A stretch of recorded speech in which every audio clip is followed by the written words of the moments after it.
Now this is a 1983 Leitgen. I've corresponded with the guy a lot. I have not met him and don't know how to pronounce his name. He's a neat guy. He's the guy that, he knew the guy that built trucks, and he was a bicycle frame builder. And on Ragbri X, the 10th Ragbri, he was passed by a lady on a tour easy.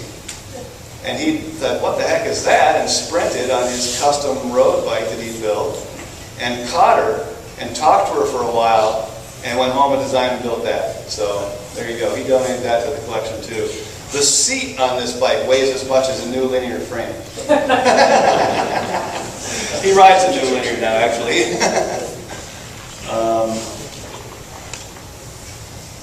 This is the first linear ever sold. It was sold in '83, and this predates the linear name. So the front of the bike has the Leitgen Cycle sticker, and the side of the bike has the Kahn Manufacturing sticker. Now I said that, Kahn Manufacturing, they make aluminum truck bodies, okay? All right, don't tell anybody. They make garbage trucks. They still do make garbage trucks, but they made bicycles for a while, but they weren't garbage. They were pretty nice bicycles, but they were aluminum. So we don't tell that part of the story a whole lot about how it was. The other part of the story that we really don't want to get out of this room is that this was owned by Michael Tilton Thomas. We like that part of the story. We don't like the part where he sold the house and left it in the basement. That's a bad part of the story. Don't tell anyone that, because that's not for publication. What does this look like to anybody? It's a prototype of a 1984 Backsafer. The Backsafer is famous for the seat that was designed by a chiropractic college, and it's patented.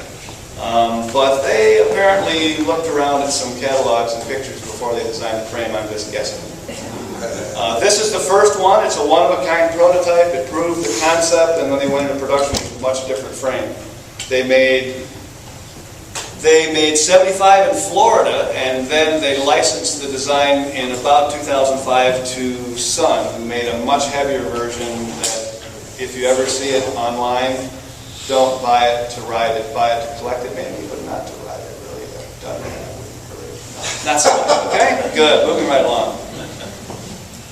So, this is an 85 DeFelice. It was made by Brian DeFelice in New Palestine, Indiana, from '83 until 1990-something. Don't know much about it. It looks to me like a simplified Ryan. The Ryan allowed the handlebar to be adjusted fore and back as you adjusted the seat, so you could keep the hand position right where you want it. Linear did the same thing. Avatar did the same thing. Long bikes does it. Well, actually, long bikes, sort of. It's somewhat adjustable on the long bikes. The others are more adjustable. This one, there's a head tube welded into the frame with a headset in it, and the handlebar doesn't move at all. So that's, the steering linkage doesn't have to adjust. It simplified the bike some. I think he was simplifying the Ryan, but I'm not sure. Also, you'll notice that this tube from here to here is one piece, so fewer tubes. So he's simplifying the Ryan design, I believe, but that's my guess. This is the 1985 linear below-seat steering prototype. It's the first linear with below-seat steering. It's Steve's personal bike. He hand-built it himself and rode it himself, did a whole bunch of Ragbris on it, and then traded everything that was left of it for a new linear frame, which he loves and rides. He's ridden Ragbri with. He stopped making bicycles. He became a dentist because they pay him every week. He's a nice guy.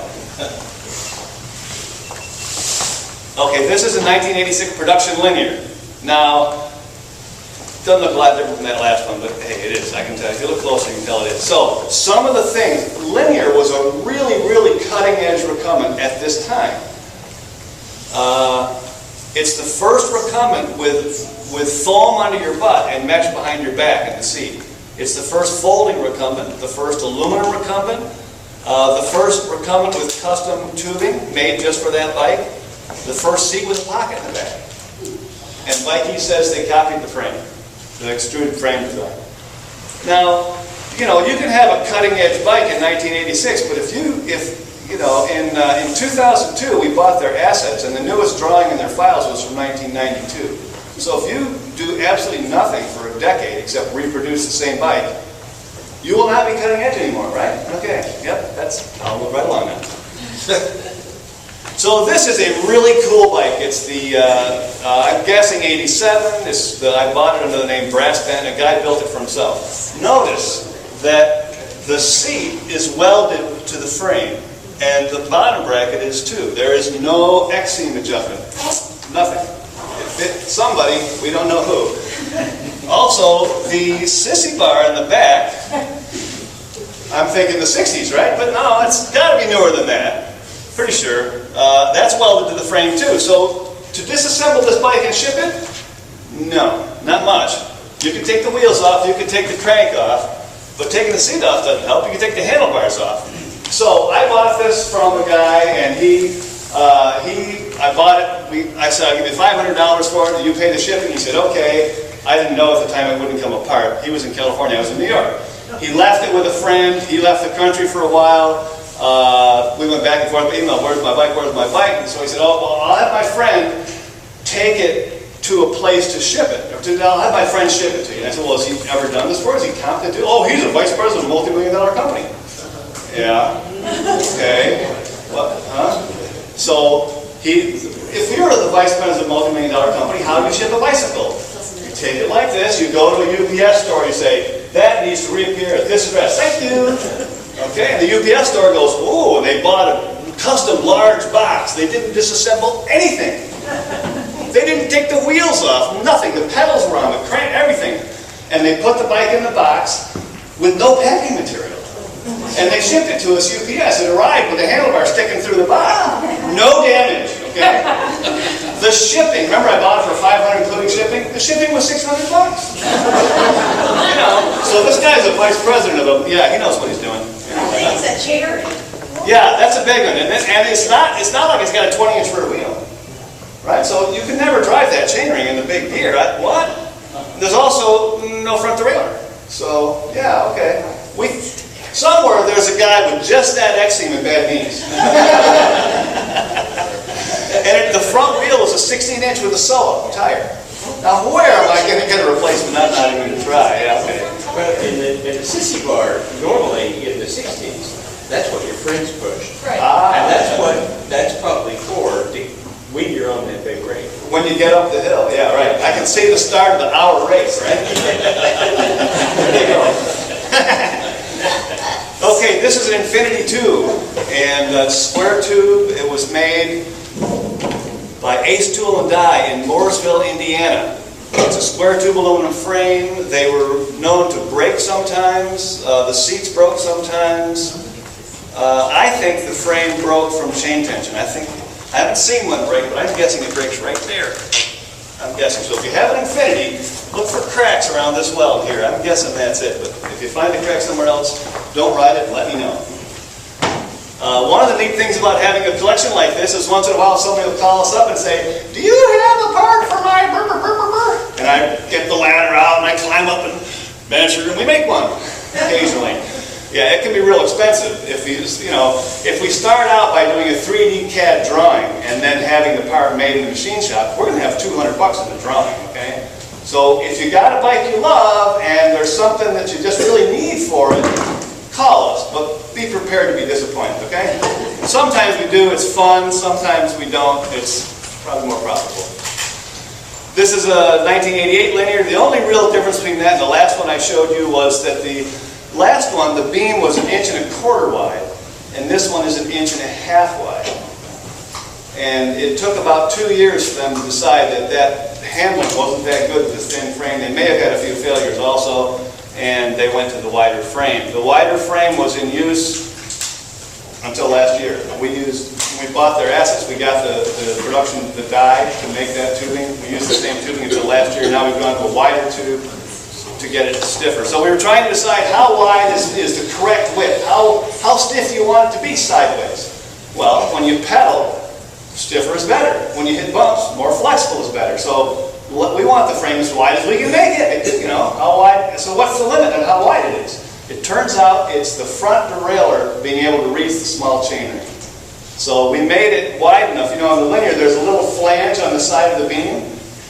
We made it wide enough that we weren't sure, but we thought we might have to cut a hole in that ridge, cut a notch in it. Yeah, we did. So we were happy. It worked out just the way we wanted to. Lightning made a below-seat steering P38. Yes, they made 3 or 4 of them. And this is one of them. They are reputedly handled poorly. So that's what I know about that one. This one apparently sold on eBay like 6 or 8 times. Everybody that got it said, oh my God, it's unrivaled, and sold it again. The guy that I got it from bought it because it had a roll-off hub. And he brought it to me, and I gave him a Lightning Phantom, and I put his roll-off hub on it. So that's how that deal worked out. There's the Ryan Vanguard. That is a very nice bike. It's a venerable bike. They've been out there forever. They've been riding forever. The Stratus is another. You know, they just go and go and go and go and go.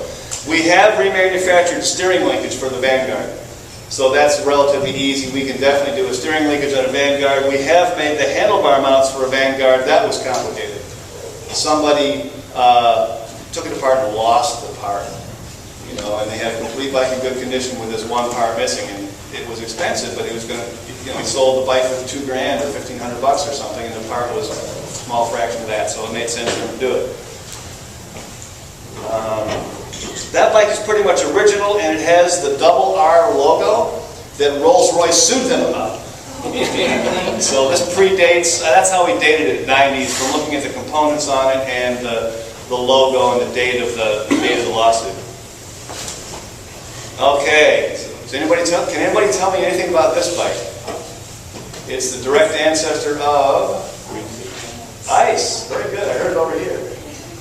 Yep, this is a Crystal Engineering, which became Ice. The guys that currently own Ice bought Crystal. This was made by Peter Ross in Cornwall, England, which clues you in its Ice.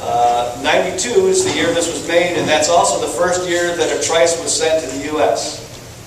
I was talking by email with one of the guys at ICE, one of the owners, and I said, this is in pretty good shape, but the seat mount's broken, and he replied and said, they all did back then.